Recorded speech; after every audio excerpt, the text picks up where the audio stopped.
है हिंदुस्तानी couple reaction. तो हम आ गए आप लोगों के लिए एक न्यू वीडियो लेकर और इस वीडियो का अल्लाह ताला ने कुरान पाक में अपने हर बंदे को रिस्क देने का वादा कर रखा है, मगर दुनिया में फिर भी बहुत से भूखे लोग हमें नजर आते हैं। इसी मौजू पर सवाल एक मुसलमान लड़के की जानिब से किया गया था, मगर इसका सवाल कुछ जिस अंदाज में था वो काफिरों और मुल्हिदों से भी बदतर था। सवाल करने वाले ने कहा था कि अल्लाह ताला कहता है कि वो अपने बंदों पर उनकी बर्दाश्त से ज़्यादा बोझ नहीं डालेगा, मगर सीरिया, लीबिया, इराक और दीगर अफ्रीका, इन गरीब ममालिक में मुसलमान मर रहे हैं, जल रहे हैं और वो मुसलसल एक बड़े बोझ के तले हैं। कहीं भूख का है, कहीं जंग का है, कहीं प्यास का है, कहीं गुर्बत का बोझ है। तो अल्लाह कर क्या रहा है? उनको इस बोझ से क्यों नहीं आज़ादी दे देता? यहाँ गौर कीजिए दोस्तों, एक जानिब ये लड़का कहता है अल्लाह सुब्हानहू व तआला, जबकि दूसरी जानिब ये कहता है कि अल्लाह कर क्या रहा है। इससे इस लड़के के दोगले होने का सबूत मिल जाता है।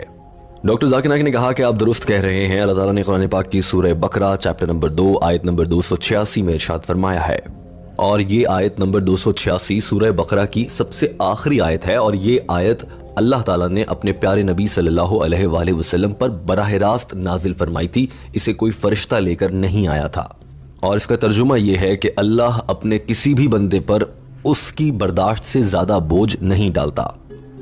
डॉक्टर जाकिर नाइक ने साथ ही एक नया मसला खड़ा कर दिया। उन्होंने कहा कि इस आयत के फौरन बाद एक दुआ आ जाती है और उस दुआ का तर्जुमा ये बनता है, ऐ अल्लाह हम पर हमारी बर्दाश्त से ज्यादा बोझ ना डालना। डॉक्टर जाकिर नाइक ने खुद ही सवाल कर दिया कि पहले तो मुझे ये बताएं और सोचें कि अल्लाह ताला ने एक आयत में कहा कि मैं अपने बंदों पर उनकी बर्दाश्त से ज्यादा बोझ नहीं डालता, और फौरन से अगली आयत में बंदे अल्लाह से दुआ कर रहे हैं अल्लाह की जानिब से नाजिल करदा कुरान पाक में ही कि ऐ अल्लाह हम पर हमारी बर्दाश्त से ज्यादा बोझ मत डालना। जब अल्लाह ने कह दिया कि मैं डालता ही नहीं बोझ, तो फिर बंदे ये दुआ ही क्यों कर रहे हैं? और फिर डॉक्टर जाकिर नाइक ने अपनी जानिब से पूछे गए इस सवाल का खुद ही जवाब दिया। अभी लड़के के सवाल की जानिब आना बाकी है। Oh Lord, lay not on us a burden greater than we can bear. It seems to be contradicting. Allah says in the starting part of the verse that Allah does not lay a burden greater than we can bear. Then why are we praying to Allah that lay not on us a burden greater than we can bear? This means that the Mufassirin say that doctor Zakir Naik ने बताया कि मुफस्सिरीन की जानिब से इन आयात के मुतसादम या contradictory होने का तर्जुमा कुछ इस तरह से किया गया है कि अल्लाह ताला बोझ अपने बंदों पर नहीं डालता, हमारे अमाल इतने बुरे होते हैं कि हम पर बोझ आ जाता है, इसीलिए हम अल्लाह से दुआ कर रहे हैं कि अल्लाह हमारे अमाल तो बुरे हैं मगर हम पर इतना बोझ मत डालना जो हम उठा ना सकें। डॉक्टर जाकिर नाइक ने कहा कि बहरहाल आपके पूछे गए सवाल की जानिब आते हैं, जहां आपने कहा है कि लोग भूख, गुर्बत, अफलास और इन सब चीजों से मर रहे हैं, तो अल्लाह उन पर इतना बोझ क्यों डाले हुए है?